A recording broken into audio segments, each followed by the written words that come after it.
Tidbits from TNT, Thursday morning the 9th of October 2025.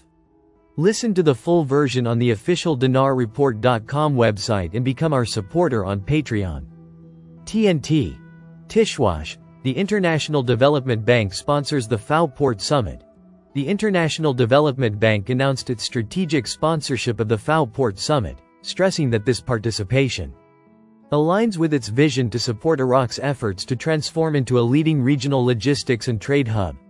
The bank explained in a statement received by the Iraqi news agency, INA, that its active presence on the regional and international scene is consolidated by the opening of its branch in the United Arab Emirates, in addition to the Qasr port branch, as well as its network of branches spread across all Iraqi governorates, which reflects its commitment to providing innovative banking solutions that contribute to enabling investment in strategic infrastructure projects and achieving sustainable economic returns.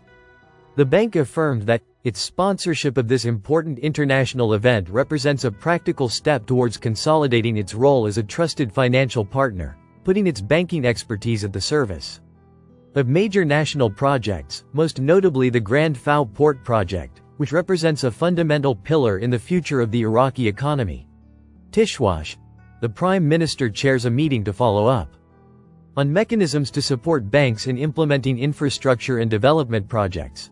Prime Minister Mohammed Shia al-Sudani chaired a meeting on Wednesday to follow up on mechanisms to support banks in implementing infrastructure and development projects. The Prime Minister's media office said in a statement received by the Iraqi news agency, INA, Prime Minister Mohammed Shia al-Sudani chaired a meeting today, Wednesday, dedicated to discussing and following up on mechanisms for investing banking facilities in supporting the completion of infrastructure projects and development projects being implemented throughout Iraq. He added, during the meeting, the progress made in reforming the banking system was discussed, making it one of the tools for supporting development and expanding banking activities within the context and controls of globally recognized banking practices. He added, the meeting discussed optimal investment of Iraqi assets through banking facilities for strategic investment projects and basic infrastructure projects, particularly those related to energy, such as oil, gas, and electricity projects. Tishwash al-Sudani on the oil agreement with Erbil, an achievement that represents an important milestone for Iraq. Prime Minister Mohammed Shia al-Sudani considered the oil agreement between Baghdad and Erbil on Wednesday an achievement that represents an important milestone for Iraq and all Iraqis.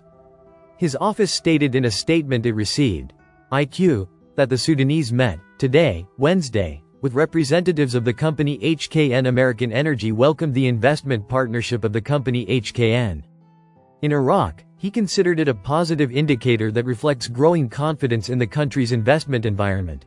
Al-Sudani pointed out that this step comes as an extension of agreements recently concluded with American companies in various sectors, which contributes to strengthening bilateral economic relations between Iraq and the United States.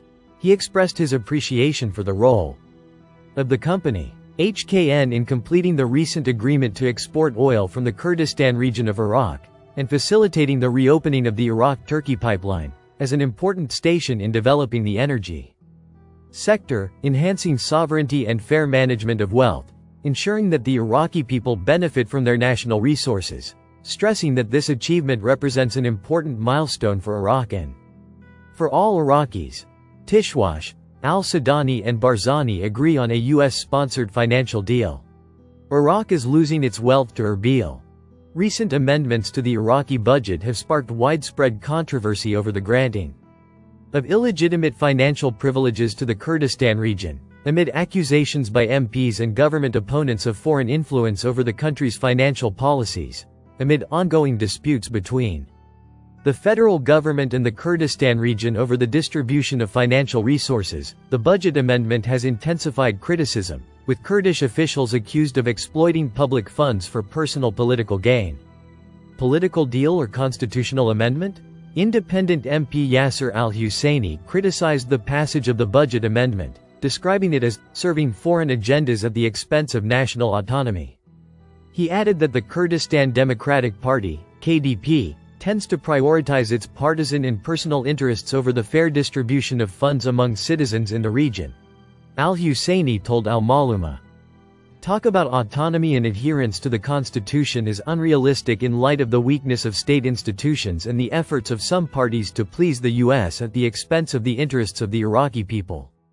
He stressed that the continuation of these policies confirms that some forces continue to prioritize foreign interests over national autonomy, which requires a firm national stance to preserve Iraq's wealth and prevent its exploitation to serve non-Iraqi agendas.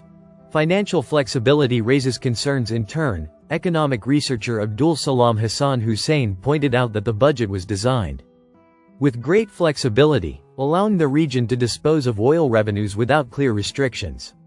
This opens the way for the funds to be used to pay off debts rather than develop the local economy.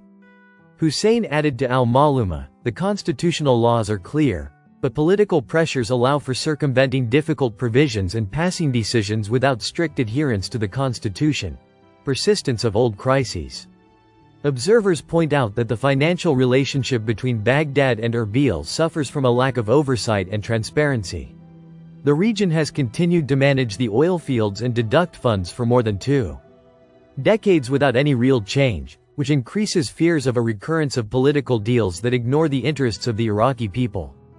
Listen to the full version on the official dinarreport.com website and become our supporter on Patreon. Source: Dinar Recaps.